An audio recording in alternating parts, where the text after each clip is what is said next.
Okay guys, let's see how we can install local version of chatbot that can help us with our code. All this inside of Visual Studio Code. We'll go to extensions and we type CodeStrawl. We click on this continue CodeStrawl GPT 4.0 and more and install the extension. Then from the extension properties we'll be guided on what we will need to install more. The first thing is to download Ollama, which will be able to set up a server that on certain port and address will serve our AI models. So download and install Ollama first. Okay, when it's installed, we should be able to execute Ollama run. And then for code suggestions, we'll use Granite Code 8B model. This is from IBM. Then, of course, you need to wait because we're speaking almost of 5 gigabytes of vectorized database that we need to load up. And as you can see, the number of models inside of Granite Code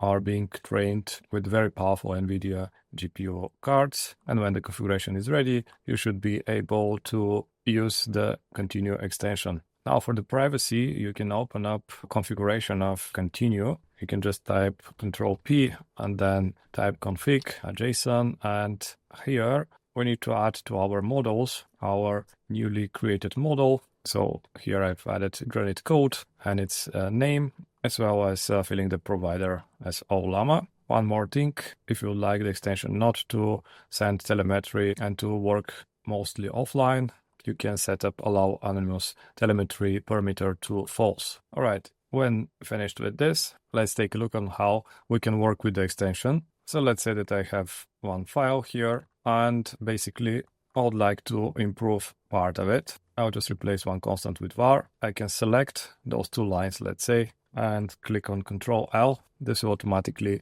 add this context directly to the chat, and I can ask, for example, how can I improve this code? And when I hit enter, we'll see the output from the model. I can also correct the prompt and even ask follow-up questions. And as you can see, we are even provided with corrected code that if I click on this play button, I can apply it and it will change my code here. And I can choose to accept the changes. Make sure that your model is being loaded and chosen for the prompt. So that's basically how easy it is to have a local version of ChatGPT helping you with your code. If we go to Granite Code models, we see that the code generative tasks of the models are being trained with 116 programming languages. And from evaluation of the results, we see that it's performing quite well. So you can just go and try this on your own. And I hope the information is useful for your future